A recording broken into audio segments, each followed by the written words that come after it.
À la sortie des premiers iPhones, il y a eu plein d'agences de SaaS qui ont essayé de reproduire l'esthétique d'Apple, que ce soit dans leur site ou juste dans le marketing en général et leur pub, mais ils ont échoué. Pas parce qu'ils avaient une mauvaise stratégie de marketing, ni parce qu'ils avaient un mauvais service, un mauvais produit, mais parce qu'il manquait un personnage charismatique.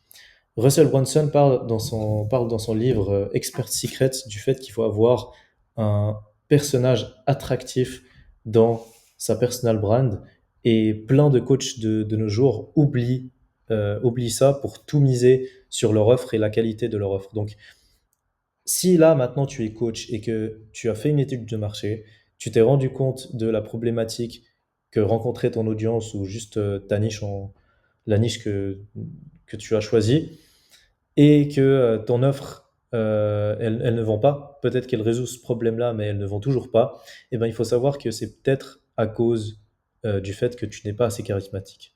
Donc là, je vais vous montrer comment justement créer ce personnage attractif, charismatique, qui dégage de l'aura sur les réseaux, tout en étant authentique, bien sûr, et pouvoir convertir des leads qui sont beaucoup plus premium et vendre votre coaching à étiquette comme il se doit. Donc tout d'abord, il faut avoir de l'inspiration. Il faut que vous trouviez 3 à 5 personnes que vous aimez bien, que ce soit dans le marché français ou US, préférablement dans le marché US, parce qu'ils sont toujours plus avancés que le marché français. Et donc, dans mon cas, j'ai choisi ces trois-là, Nick Setting, Elias Muller et Eric. Et là, tout d'abord, la première chose qu'on peut remarquer, c'est qu'ils ont tous un compte esthétique. Ok, c'est épuré, c'est beau, ça reflète du charisme. Et même si là, on prend l'exemple de Elias Muller, il n'a pas forcément de voiture de luxe, de yacht, d'hélicoptère, mais il arrive quand même à dégager une certaine aura. Ok, donc ce que je veux vous expliquer ici, c'est que n'allez pas viser quelqu'un qui a un lifestyle plus élevé que le vôtre si vous pouvez pas le recopier, quoi. Donc ça sert à rien d'aller recopier quelqu'un ou de s'inspirer de quelqu'un qui a un lifestyle plus élevé que vous. Allez vers quelqu'un dans votre niche ou autre qui a un lifestyle assez similaire que le vôtre et euh, inspirez-vous de lui.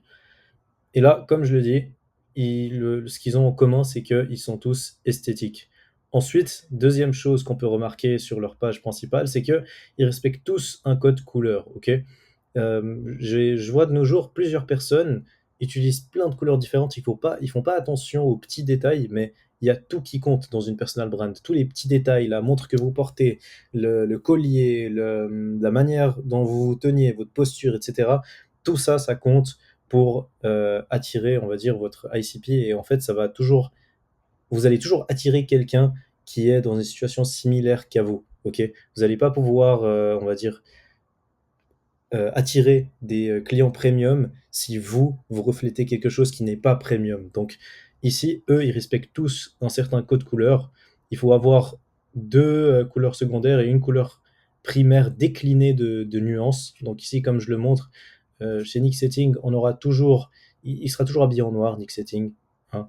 On le voit toujours, hop, habillé en noir, habillé en noir, habillé en noir. Donc toujours habillé en noir, avec une déclinaison de bleu derrière. Il y aura toujours du bleu dans le background. Pareil que pour Eric, il y a toujours du bleu brun, des couleurs dans ce style.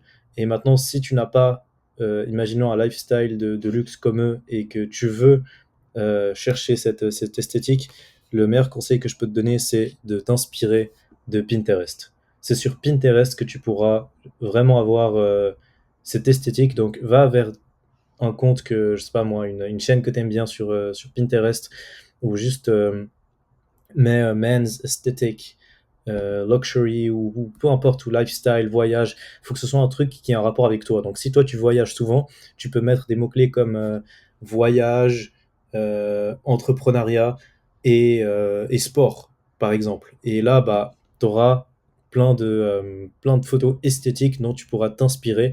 Par exemple, tu pourras prendre le même angle, tu pourras t'habiller d'une certaine manière qui va refléter ta brand et les personnes que tu veux attirer. Maintenant, pour en venir à la partie post et juste personal branding en général, c'est un peu comme la F1. T'as pas besoin de réinventer les pneus, de reconstruire une nouvelle monoplace. Il y a déjà des régulations pour ça. Tu ne peux pas venir là et inventer une nouvelle technologie pour les pneus ou inventer un nouveau véhicule pour ta monoplace parce que il y a déjà un modèle type pour cela qui fonctionne en plus. Donc toi, tout ce que tu as à faire, c'est d'aller regarder chez tes compétiteurs chez qui ça fonctionne le meilleur, par exemple Red Bull, et tu vas copier les petits détails comme par exemple l'aileron et le mettre sur ta voiture. De toute façon, il y a déjà le branding de ta voiture dessus, donc les gens ils vont pas dire que tu copies forcément parce que tu as déjà ton branding. Du coup, tu vas juste recopier par exemple l'aileron et aller rajouter l'aileron de ta compétition ou juste de ton inspiration sur ta niche, du coup ta monoplace, comme par exemple pour cet exemple. Et sinon, tu vas mettre en place ta propre stratégie pour ce qui fonctionne déjà. Donc, dans la F1, il y a la stratégie pour les pneus. Et ça, tu as le droit de ne pas faire comme tout le monde, tu vois. Tu peux faire un peu à ta sauce. Et le personal branding, c'est pareil.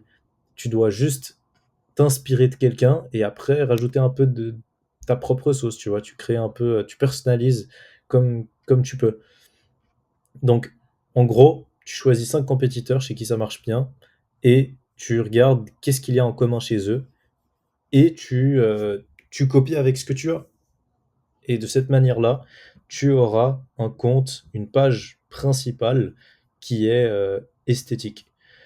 Maintenant, pour en venir à la partie des Reels, il faut toujours respecter le branding et le positionnement que tu as choisi après que tu aies fait du coup la market research et l'inspiration, le fait que tu t'es inspiré de tes compétiteurs, etc. Mais au-delà des couleurs, ça peut être le fait de filmer en facecam, par exemple, dont tu peux t'inspirer. Donc, tu n'es pas obligé de faire toutes tes vidéos comme ça, mais ça peut devenir quelque chose que tu utilises dans tes vidéos. Et là, vous allez me dire, ouais, mais lui, est-ce qu'il respecte vraiment la couleur de son branding dans ses réels? Eh ben, c'est drôle, mais c'est très très discret. Mais regardez là, il y a toujours du rouge, noir, rouge, noir, rouge, noir. On verra toujours dans les vidéos de Brice du rouge et du noir. Même dans sa photo de profil, il y a du rouge et du noir. Et ça fait partie du coup de sa personal brand. Même, je crois, quand on va dans son tunnel de vente, c'est de ces couleurs-là aussi. Donc, respecte deux couleurs. Tu choisis deux couleurs que tu veux respecter, par exemple, et là, tu fais en sorte qu'elles apparaissent tout au long de tes réels.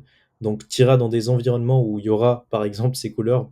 Faut pas, bien sûr, devenir maniaque là-dessus. C'est-à-dire que si tu vas faire une vidéo YouTube, tu feras un peu moins attention à ça, mais quand même, faut le respecter un minimum, tu vois. Pareil avec TGR, il- c'est aussi du rouge et du noir. Carson, pareil, même là dans le background, on voit de la végétation. Là, chez lui, il a de la végétation, du noir et du blanc, etc. Donc, je pense que tu as capté le concept. Maintenant, Suwei, typiquement lui, ça peut être le fait de filmer aussi en face cam comme ça et d'avoir un fond qui vient par-dessus. Ça, tu peux aussi faire. Tu choisis un fond qui est propre à toi et t'arrêtes pas de l'utiliser tout au long de tes réels ou tes vidéos YouTube. Et au-delà du coup des couleurs et du font, tu peux t'inspirer du format de leurs vidéos. Comme par exemple ici Marcel, euh, tu peux filmer en horizontal. Ça rajoute un effet de personnalisation à toi.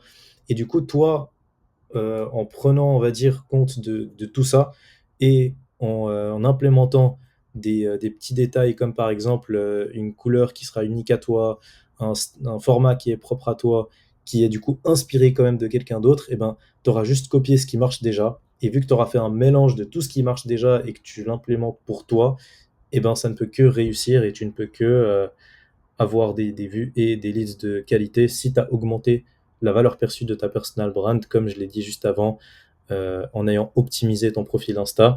Maintenant, pour en venir à ta page principale, dans ta bio, tu vas juste dire qu'est-ce que tu fais, un call to action si tu veux à ta dernière vidéo YouTube ou ta VSL, et en story à la une, ça va que être quelque chose qui va servir à ton ICP. Ok, ne mets pas des trucs qui ne servent à rien. Tu peux mettre travel, mais pas genre voyage, etc. Mais mets pas tous les pays sur lesquels tu as voyagé. Tu mets tout en une story parce que plus bah, il y a des stories à la une, plus tu vas perdre de la crédibilité et les gens ils sauront pas où cliquer. Donc là, par exemple, Marcel, je trouve qu'il a très très bien fait. Là, on a les couleurs de sa personal brand. un pour les wins, un où il parle juste de sa vie et un autre. Donc franchement, on n'est pas trop perdu, on n'est pas confus, on sait directement cliquer. Quelqu'un qui veut venir savoir s'il est legit, s'il est crédible, il va directement cliquer sur les wins pour voir si il a vraiment apporté des résultats. Et de cette manière, il aurait prouvé sa crédibilité et sa valeur. Et donc, à partir de ça, tu auras pu mettre en place un branding qui va directement attirer ton avatar client et tu pourras enfin avoir des personnes qui vont te payer en pif.